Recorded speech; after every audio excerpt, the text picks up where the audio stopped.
"Is this some kind of military costume jewelry? You trying to play soldier, cripple?"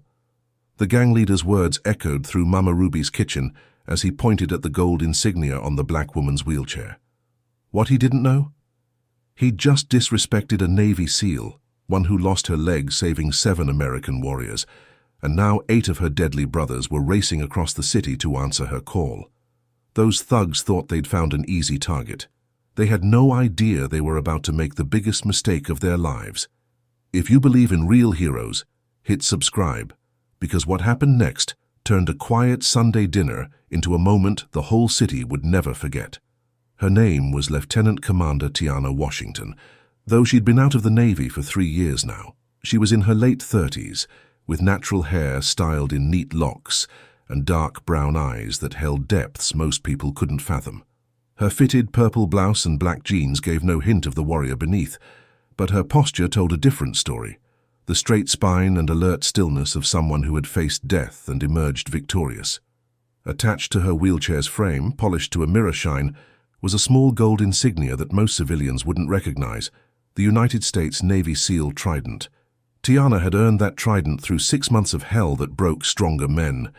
She had led teams through the mountains of Afghanistan, the deserts of Iraq, and places so classified their names would never appear in history books. The wheelchair wasn't a symbol of defeat. It was a badge of honor that represented the ultimate sacrifice a warrior could make for her brothers in arms. But today, in this sacred space where her community gathered to share meals and stories, that peace was about to be shattered by men who understood neither honor nor sacrifice.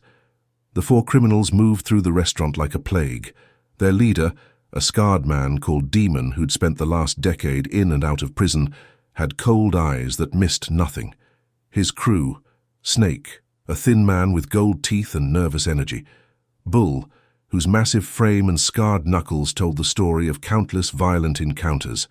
And Viper, the youngest but most vicious, who filmed everything for his social media, were extensions of his will, predators who fed off fear and weakness. Demon's gaze swept the restaurant before settling on Tiana. Something about her stillness, her refusal to acknowledge their presence, sparked a rage in him that went beyond simple disrespect. In his world, everyone showed fear or paid the price. But this woman sat there eating her meal as if 4 dangerous criminals hadn't just invaded her space. To men like Demon, that kind of confidence was an insult that demanded correction. "Look at this princess over here," Demon said to his crew, his voice carrying the kind of menace that made children hide behind their mothers' skirts. "Sitting there like she owns the place, like she's better than everybody else." He cracked his knuckles, a sound that seemed unnaturally loud in the tense silence. That attitude needs to be fixed. The restaurant's other patrons, working families enjoying Sunday dinner, elderly church members sharing fellowship, young couples on dates, all felt the shift in energy. Parents instinctively pulled their children closer. The elderly deacon in the corner booth bowed his head and began praying silently, his weathered hands clasped tight around his coffee cup. Mama Ruby, the restaurant's owner, ducked behind the counter, her heart pounding as she watched these predators circle her establishment. But Tiana continued eating, her movements deliberate and unhurried. She had faced down Taliban fighters in the mountains of Afghanistan and cartel assassins in the jungles of Colombia. 4 street criminals in a soul food restaurant weren't even worth raising her heart rate. Her calm wasn't ignorance. It was the confidence of someone who had survived things these men couldn't imagine. From a booth near the kitchen, Marine Corporal Cameron Washington watched the scene unfold with growing fury. At 22, Cameron had his sister's same steady eyes and strong jawline, but where Tiana had learned to control her emotions through years of military discipline, Cameron still felt the hot flash of protective rage. He was home on leave from Camp Lejeune, having driven 4 hours to surprise his sister with Sunday dinner. Now he was watching 4 criminals terrorize the woman who had raised him after their parents died, the hero who had inspired him to serve his country. Cameron recognized the trident on Tiana's wheelchair immediately. More importantly, he knew exactly what his sister had sacrificed to earn it. To see these street thugs preparing to disrespect a warrior who had given everything for her country filled him with a protective fury that made his hands shake. But Cameron was smart enough to know that his sister could handle herself, and smart enough to know that backup was always a good idea when facing 4 armed criminals. Demon sauntered over to Tiana's table, his crew trailing behind like shadows. "Excuse me, sweetheart," he said, his voice dripping with false politeness that barely concealed the threat underneath. "I couldn't help but notice you're eating all by yourself. That doesn't seem safe in a neighborhood like this." Tiana looked up from her plate, her dark eyes meeting his with the kind of steady gaze that had once stared down enemy combatants across a battlefield. "I'm fine, thank you," she said, her voice measured and strong, carrying just a hint of the authority that had once commanded elite warriors in combat zones around the world.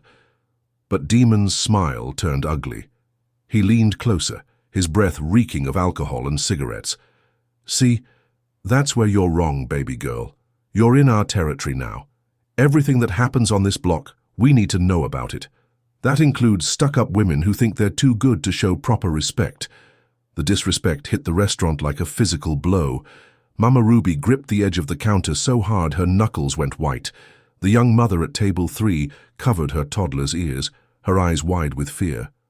An old veteran at the counter clenched his fists, his jaw tight with controlled rage as he watched these criminals disrespect someone who had clearly served. But Tiana's expression never changed. She simply returned to her meal, cutting her catfish with surgical precision. Her silence was more powerful than any words, a dismissal so complete it was like being erased from existence, and it absolutely infuriated Demon. "Oh, now she's ignoring me," Demon laughed, a sound like breaking glass. He gestured to Viper, who pulled out his phone and started recording. "Y'all see this? This is what happens when people forget where they are. They need to be reminded of their place." Snake reached over and knocked Tiana's cornbread off the table. It hit the floor with a soft thud that echoed in the silent restaurant. "Oops," he said with a cruel grin. "Butterfingers." That's when Demon noticed the small gold insignia attached to her wheelchair. His eyes narrowed as he leaned in for a closer look, studying the eagle, anchor, trident, and pistol that made up the sealed trident. "Wait, what's this supposed to be?" He pointed at it with a mocking finger. "Is this some kind of military costume jewelry? You trying to play soldier, cripple?" The accusation hung in the air like poison. In the black community, military service carried deep respect. Generations had served their country even when their country didn't serve them back. To mock that service, to question it, was to spit on the graves of heroes who had died for the freedom these criminals were abusing. Meanwhile, Cameron had quietly moved to the kitchen, where Mama Ruby was crouched behind the counter.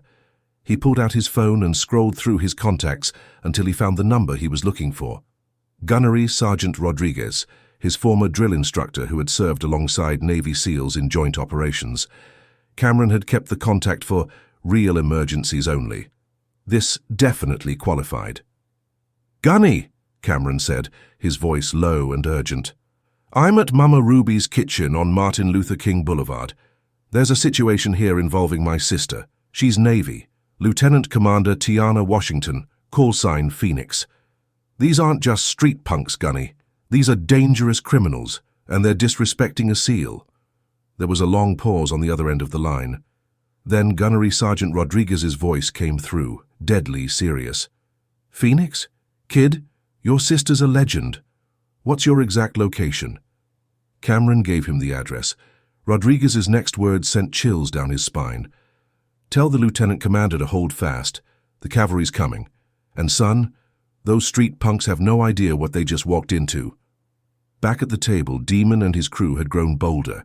They had pulled up chairs around Tiana, trapping her completely in a circle of menace. The restaurant's other customers were too terrified to move, too scared to help. This was exactly how these predators operated, through fear, intimidation, and the knowledge that good people were too afraid to stand up to evil. Bull, the massive enforcer with hands like sledgehammers, cracked his knuckles again and leaned forward. "Yo, D, maybe she think that little pin gonna protect her or something. Maybe she need to learn that the only protection in these streets comes from us." "You know what I think?" Demon said, his voice full of cruel amusement. "I think this is all fake. I think you bought this little pin at a pawn shop, trying to get sympathy and free meals. But that's about to end right now." Tiana's hands rested calmly on the arms of her wheelchair. When she finally spoke, her voice was so quiet that the entire restaurant strained to hear her. That insignia represents the most elite fighting force in the world. Men and women who volunteer to walk into hell so that people like you can sleep safely in your beds.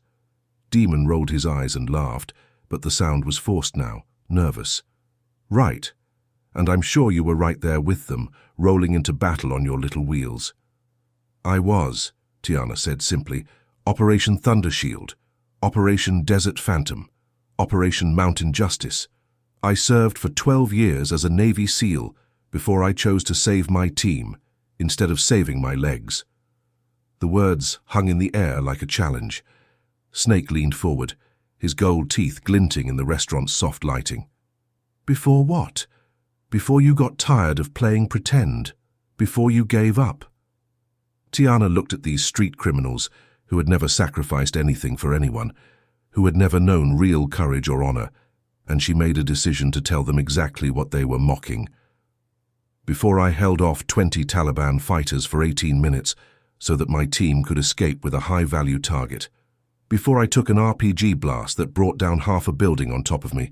Before I woke up in a field hospital and learned that 7 American warriors got to go home to their families because I chose to stay behind.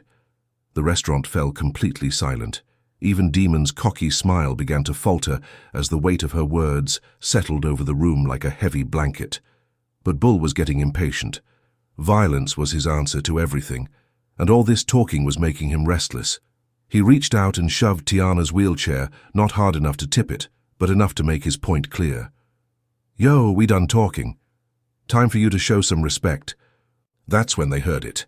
The deep rumbling growl of powerful engines approaching fast. Everyone in the restaurant turned toward the windows as 3 massive black vehicles pulled up outside. 2 Chevy Suburbans and a military Humvee, all with tinted windows and government plates. The engines shut off in perfect unison, and for a moment, the entire street was completely silent. The 4 thugs exchanged nervous glances. Demon's confident smile evaporated like morning mist. Who the hell is that? Snake whispered, his earlier bravado completely gone. Then the doors opened. 8 men stepped out of the vehicles, and there was absolutely no mistaking who they were. They moved with the fluid precision of apex predators. They were different sizes, different ethnicities, but they shared the same deadly calm, the same predatory stillness that marked them as warriors who had seen combat and emerged victorious. These were Navy SEALs, active duty, and they were not here to negotiate. The leader, a massive black man with graying temples and scars crisscrossing his knuckles, pushed through the restaurant door first. His eyes swept the room, cataloguing every person, every potential threat, every possible escape route in less than 2 seconds. When his gaze fell on Tiana, his hard expression softened into something approaching reverence. Behind him came 7 more warriors, a Latino man with forearms like tree trunks and eyes that had seen too much, a Native American whose very presence seemed to make the air vibrate with barely contained violence, a white man with a 3-day beard and winter blue eyes that missed nothing, and 4 others who looked like they had been carved from granite and trained for war since birth. The 8 SEALs arranged themselves in a perfect tactical formation around the thugs' table, blocking every escape route with the kind of precision that spoke of thousands of hours of training together. They didn't speak. They didn't need to. Their presence said everything that needed to be said. Demon tried desperately to maintain his street reputation, but his voice cracked when he spoke. Look, man, we're just having a conversation here. This is America. We got rights. The lead SEAL, whose name tape read Williams, finally spoke. His voice was quiet, controlled, and absolutely terrifying in its calm certainty. Son, he said, I'm going to ask you one time, and one time only. What were you doing to this woman? Nothing, Demon stammered, his street swagger completely evaporated. We were just talking. It's not like she's really military anyway. Look at her. She's in a wheelchair. How's she going to be a SEAL? Chief Petty Officer Williams stepped closer, and Demon shrank back in his chair like a child facing his father's belt. Boy, the chief said, his voice dropping to a whisper that somehow carried more menace than any shout. Do you see this? He pointed to Tiana's trident insignia. Do you know what this represents? Demon swallowed hard, his throat suddenly desert dry. Some kind of military pin? This, Chief Williams said, his voice now loud enough for the entire restaurant to hear, is the Navy SEAL Trident. It is earned through 6 months of the most brutal training known to man. It is worn by fewer than 3,000 people on the planet. And the woman you just disrespected? He turned to face Tiana, and his entire demeanor changed from threatening to respectful. This is Lieutenant Commander Tiana Washington, call sign Phoenix. She is a living legend. One of the other SEALs, the Latino man with the massive forearms, stepped forward. His eyes were bright with unshed tears. "Lieutenant Commander," he said, his voice thick with emotion, "it's an honor, ma'am." Chief Williams turned back to Demon and his crew, who were now trembling in their chairs like scared children. "Let me tell you boys a story about what real courage looks like," he said. 5 years ago, Lieutenant Commander Washington's SEAL team was conducting a high-value target extraction deep in Taliban territory. They were in a compound in the mountains when their position was compromised. 20 enemy fighters surrounded the building where her team was holding their target. Another SEAL, the Native American with eyes like black winter, picked up the story. The lieutenant commander and her team were trapped on the second floor. The Taliban had RPGs and they were closing in fast. The building was about to be overrun, and everyone in it was going to die. Chief Williams continued, his voice heavy with memory and respect. The lieutenant commander made a decision that only the bravest among us would make. She ordered her team to extract the target through a window to the roof of the adjacent building, but someone needed to stay behind to hold off the Taliban advance, to buy them the time they needed to escape. "So she stayed," said another SEAL, tears now flowing freely down his weathered face. "Alone, against 20 enemy fighters with automatic weapons and rocket-propelled grenades.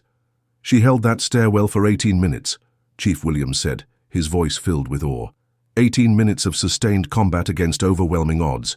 Her team made it out, the target made it out, the mission was a complete success. But Lieutenant Commander Washington was still trapped," the Latino SEAL continued, his voice breaking with emotion. "The Taliban had brought in heavy weapons. They fired an RPG directly into the room where she was making her final stand." Chief Williams's voice cracked slightly. "The blast brought down half the building. When we pulled her out of the rubble 4 hours later, both her legs were shattered beyond repair. But she was still conscious, still holding her weapon, still ready to fight for her brothers." The restaurant was completely silent, except for the sound of grown men crying. Demon's phone had slipped from his nerveless fingers and clattered to the floor. His crew looked like they wanted to disappear into the earth itself. 7 lives, Chief Williams said, staring directly at Demon with eyes that had seen war and death and the price of freedom. 7 warriors went home to their families because Lieutenant Commander Washington chose to sacrifice her legs rather than abandon her post. She chose to be a hero, while you 4 choose to be parasites feeding off the fear of innocent people. Another SEAL stepped forward, tears streaming down his face. "I was one of those 7, he said, his voice breaking. "My name is Petty Officer Santos. I have 3 daughters back home in San Diego. They exist because of what she did that day. They get to hug their daddy every night because this woman chose courage over survival." A third SEAL nodded, his voice thick with emotion. "Petty Officer Kim, Ma'am. I was there too. My wife just gave birth to our first son last month. That baby will have a father because Lieutenant Commander Washington chose to stand and fight when she could have saved herself." The stories hit the silent restaurant like physical blows. Mama Ruby was openly sobbing behind the counter, her hands pressed to her heart. The elderly deacon had tears streaming down his face as he whispered prayers of gratitude. The young mother was holding her baby tighter, understanding that she was in the presence of a true American hero. Demon and his crew were completely broken now. Their faces were masks of shame so deep it seemed to physically hurt them. The woman they had mocked, the woman they had called crippled and fake, was a hero of a kind their criminal minds couldn't even comprehend. Chief Williams leaned down until his face was inches from Demon's. "You are going to stand up," he commanded, his voice carrying the authority of someone who had led warriors in battle. You're going to apologize to Lieutenant Commander Washington for the disrespect you have shown her and the sacred symbol she earned with her blood.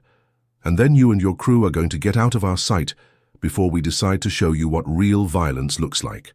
Demon was trembling like a leaf in a hurricane as he stood before Tiana.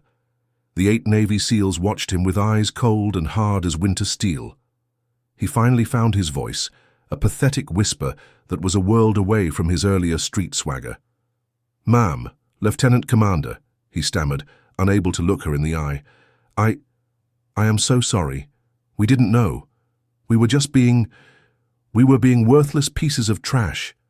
You're a hero, and we ain't nothing compared to you." Snake, Bull, and Viper mumbled their own apologies, their heads hanging in shame that would follow them for the rest of their lives. Tiana looked at the 4 broken men standing before her. She could see the genuine fear and shame in their eyes, the crushing weight of understanding what they had done. After a long moment, she gave a slow, deliberate nod. "I accept your apology," she said, her voice calm and strong, cutting through the silence of the restaurant like a blade of pure dignity. She looked down at her wheelchair, then back up at the 4 men who had tried to use it against her. "You see this chair? These prosthetics? You saw them as weakness, something to mock and exploit." She raised her head and looked directly at Demon, her dark brown eyes locking onto his with the intensity of a laser. "You need to understand something. This isn't a sign of weakness. This is proof that 7 warriors came home alive to their families. It's a price I paid willingly, and I would pay it again without hesitation." She looked around at the other patrons who were watching with rapt attention. "Real respect isn't about being afraid of someone," she said, her voice filling every corner of the restaurant with quiet power. "It's about understanding what they were willing to sacrifice to protect you, even when you don't deserve it." Her words settled over the restaurant like a benediction, a powerful lesson in honor and sacrifice that would be remembered long after this day was over. Chief Williams then gave a sharp nod to the 4 criminals. "Boys," he said, his voice leaving no room for argument, "you're going to do 4 things. First, you're going to pay for everyone's meal in this restaurant. Everyone's. Second, you're going to tip every server $100 each. Third, you're going to promise never to set foot in this neighborhood again. And fourth, you're going to remember this lesson for the rest of your worthless lives." The 4 men fumbled with their wallets, emptying them completely onto the table, hundreds of dollars in cash that represented more money than some of the families in the restaurant saw in a month. Then they practically ran for the door, stumbling over each other in their haste to escape the presence of real warriors. Once they were gone, the entire restaurant seemed to let out a collective breath. The tension that had filled the air like smoke was replaced by something warmer, something that felt like hope and pride and community all rolled into one. Mama Ruby emerged from behind the counter, with tears streaming down her face, carrying a fresh plate piled high with all of Tiana's favorites: extra catfish, double greens, cornbread still warm from the oven, and a slice of her famous sweet potato pie. "On the house, baby girl," she said, her voice thick with emotion, "always and forever." The other customers erupted in thunderous applause that seemed to shake the very walls of the building. A wave of respect and gratitude washed over the woman they had silently watched being humiliated just minutes before. Cell phones came out, not to record violence or humiliation, but to capture a moment of pure heroism and honor. Marine Corporal Cameron Washington approached the table, stood at perfect attention, and gave his sister a sharp, respectful salute. "Lieutenant Commander," he said, his voice thick with pride, "it's good to have you home, ma'am." Tiana smiled, the first real smile she'd shown all day, an expression that transformed her entire face and reminded everyone that beneath the warrior was still a sister, a daughter, a woman who had simply chosen to serve something bigger than herself. "Good to be home, little brother." The 8 SEALs pulled up chairs from around the restaurant, creating a protective circle around their former commander. The other patrons didn't mind. They understood they were witnessing something sacred, a military family reuniting after years of separation. They didn't talk about the war at first, or the mission that had cost Tiana her legs. Instead, they talked about their children, their wives, their hopes for the future. They were elite warriors who had seen the worst that humanity could offer, but in that moment they were just family, sharing a meal in the heart of a community that understood sacrifice. Chief Williams pulled out his phone and showed pictures of his twin boys learning to ride bicycles. Petty Officer Santos talked about his daughter's soccer games and school plays. Petty Officer Kim showed off photos of his newborn son sleeping peacefully in his mother's arms. These were the lives that Tiana's sacrifice had protected, the families that existed because she had chosen duty over self-preservation. As the afternoon wore on, other veterans began to filter into the restaurant. Word had spread through the community that something special was happening at Mama Ruby's kitchen. They came quietly, respectfully, old men who had served in Vietnam, younger veterans from Iraq and Afghanistan, active duty service members still in uniform. They didn't interrupt or intrude. They simply wanted to be in the presence of someone who represented the very best of military service. The restaurant became a gathering place, a celebration of service and sacrifice that extended far beyond just one woman's story. Children who had been frightened earlier now approached shyly, asking Tiana to sign napkins and phone cases. She obliged each request with grace, taking time to talk to each child about courage, honor, and the importance of standing up for what's right. An elderly woman named Mrs. Johnson, whose son had died in Afghanistan, approached the table with tears in her eyes. "Thank you," she said simply, placing a weathered hand on Tiana's shoulder, "for bringing my boy home, for bringing all our children home." Tiana covered the older woman's hand with her own. "It was my honor, ma'am, every single day of it." As the sun began to set outside the restaurant windows, casting long, golden rays across the dining room, the impromptu gathering took on an almost spiritual quality. Stories were shared, tales of courage under fire, of brotherhood forged in the crucible of combat, of the unbreakable bonds that connected those who had served. A young girl, maybe 8 years old, approached Tiana's wheelchair with her mother's nervous permission. "Miss," she said in a small voice, "my daddy says you're a real hero, is that true?" Tiana smiled and leaned down to the child's level. "What's your name, sweetheart?" "Destiny." "Well, Destiny, let me tell you something important. Heroes aren't people who aren't afraid. Heroes are people who are afraid but do the right thing anyway. And you know what? I think you're going to be a hero too someday." The little girl beamed and ran back to her mother, who mouthed thank you over her daughter's head. As the evening began to wind down, Cameron stood up and cleared his throat. "If I could have everyone's attention for just a moment," he said, his voice carrying the command presence he'd learned in the Marines. The restaurant fell quiet. "Today started like any other Sunday," he continued. "I came here to have dinner with my sister, maybe catch up on family news. I had no idea it would turn into something like this." He gestured around the room, taking in the faces of veterans, families, and community members who had all been touched by the afternoon's events. "What happened here today isn't just about my sister, though she is the finest warrior I've ever known. It's about all of us, about a community that still believes in honor, in service, in standing up for what's right. It's about the fact that when good people are threatened, heroes still show up." He raised his glass of sweet tea in a toast. "To Lieutenant Commander Tiana Washington, call sign Phoenix, to the Navy SEALs who answered the call, to Mama Ruby for creating a place where community still matters, and to all of you for proving that respect and honor aren't dead in America, they're just waiting for the right moment to shine." The entire restaurant raised their glasses, their voices joining together in a chorus that seemed to shake the very foundations of the building. "To Phoenix, to our heroes, to the ones who stand guard."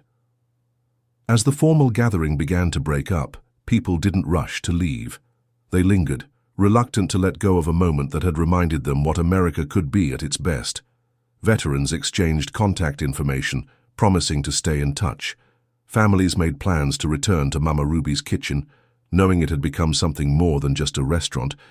It had become a symbol of community, courage, and the enduring power of service.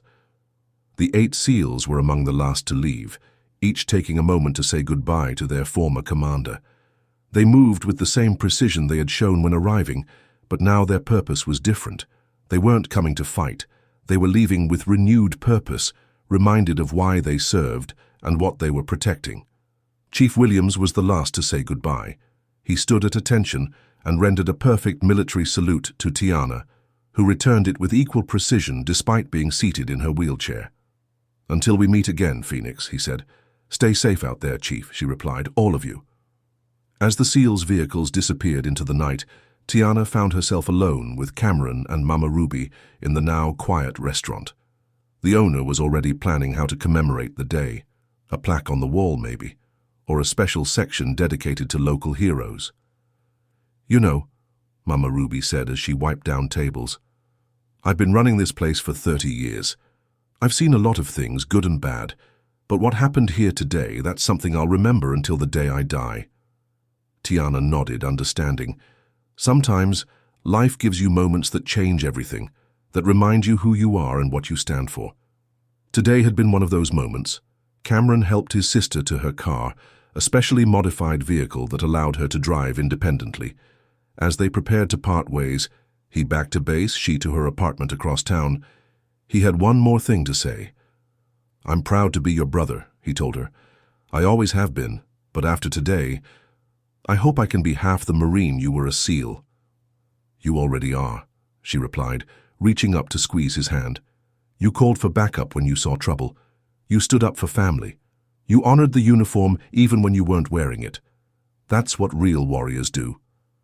As Tiana drove home through the quiet streets of her neighborhood, she reflected on the day's events.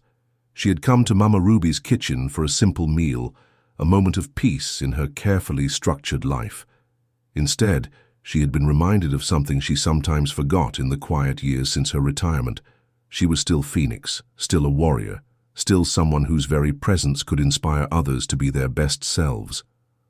The trident on her wheelchair wasn't just a symbol of past glory. It was a reminder that some bonds transcend time and distance, that some responsibilities never end. Today, 8 of her brothers had answered a call they didn't even know was coming, dropping everything to stand beside someone who had once stood for them. That night, as she prepared for bed in her accessible apartment, Tiana looked at herself in the mirror. The woman staring back wasn't the broken victim those street thugs had expected to find. She was Phoenix, scarred but unbroken, changed but not defeated, a warrior who had paid the ultimate price and emerged stronger for it. Tomorrow would bring new challenges, new opportunities to serve her community in different ways. But tonight, she was content knowing that when the moment came, when good people needed protecting and heroes needed to step forward, the call would be answered. It always was, because that's what warriors do. They stand the watch, they guard the gates, and they never, ever leave anyone behind. If this story moved you, if you believe that heroes still walk among us, and that service to others is the highest calling, then I want you to do something for me. Hit that subscribe button and join our community of people who believe in honoring those who sacrifice for others. Share this story with someone who needs to be reminded that courage isn't the absence of fear. It's doing what's right, despite that fear. And most importantly, look around your own community for the quiet heroes who serve without recognition, the veterans who carry invisible wounds, the service members who stand guard so we can sleep safely at night. Thank you for watching, thank you for caring, and remember, we leave no one behind.